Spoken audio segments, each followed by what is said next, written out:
Okay, it is time for Hoda and Jenna's relationship dilemmas. To help us out is 3-day rule, a matchmaker and dating expert, Devyn Simone. Hi, Devyn. We missed you. I missed you too. We're happy to have you All here. right, so we have a ton of viewers seeking your dating advice.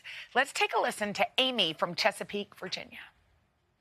Hi, my name is Amy. For 7 years, I was in a relationship, and unfortunately, a year ago, it came to an end. My dating dilemma is this. If I have the courage to get back out there and a man asks me, what was your longest dating relationship? When did that happen? And why did it end? What in the world do I say? So you don't have to go into a long story about it, especially if you're just getting to know the person.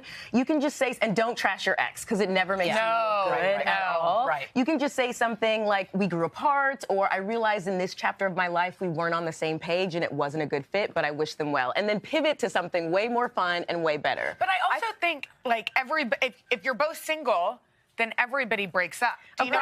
There's no shame in that. no shame. I think that, to me, she said she was with him for 7 years. Right. That shows you know how to have a relationship. Totally. Absolutely. If it was like my longest relationship is 6 months, is a year, then you'd be a Then little it's a bit little- concerned. I get why someone would ask that Remember question. when Andy Cohen said that he has a 3-year end? I saw that, you guys. He said After 3 years, it's over. It's always over. All right, so we've got Jason from New York. He's got a question. Being an adventurous eater is an extremely important trait for me.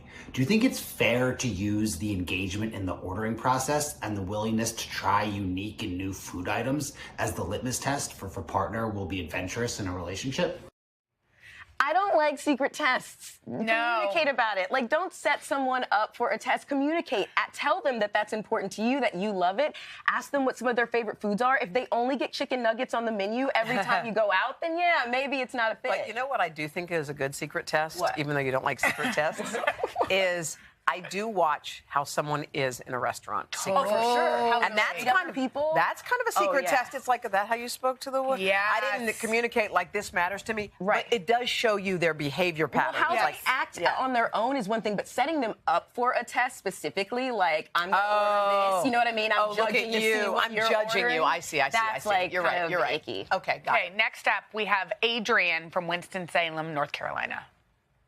I'm 54 years old, and why do I keep dating and attracted to the same type of guy and it never works? Why do I expect it to work? How can I break the cycle? I call that repeating third grade. It means you haven't learned the lesson yet, and you're going to keep doing it. And what it is your subconscious is going towards what's familiar. It's like comfort food.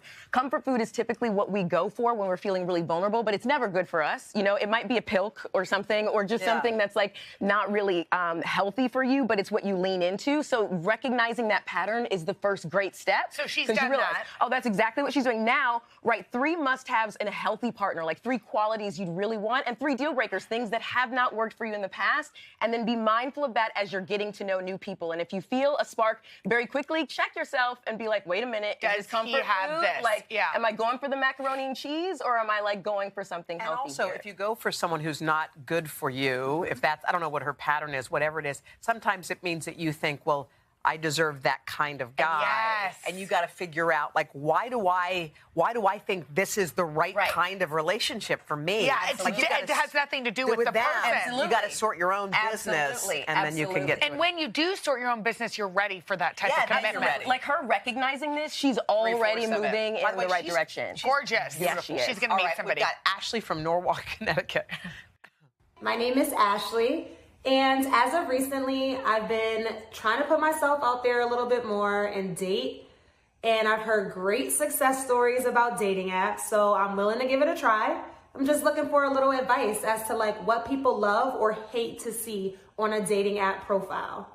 All right, 3 things that people love: good, clear, recent photos. They love to see a witty, funny line about yourself, and they love to see that you do things. So in those photos, if you can show that you're doing an activity or something like that, that's always helpful. Things that they hate: photos of you and only your friends. They don't know which one you are. That pisses people off terribly. You need a single shot. You need a single shot. Negativity. It's fine to have deal breakers, but listing them all out in your profile is not great. And then paragraphs. Nobody wants to read an essay. This is not school. Keep it short and sweet. Gosh, Devyn, you have the best advice. Thank you. All right, if you have a relationship dilemma, tell us about it. Go to HodaandJenna.com and hit the connect button.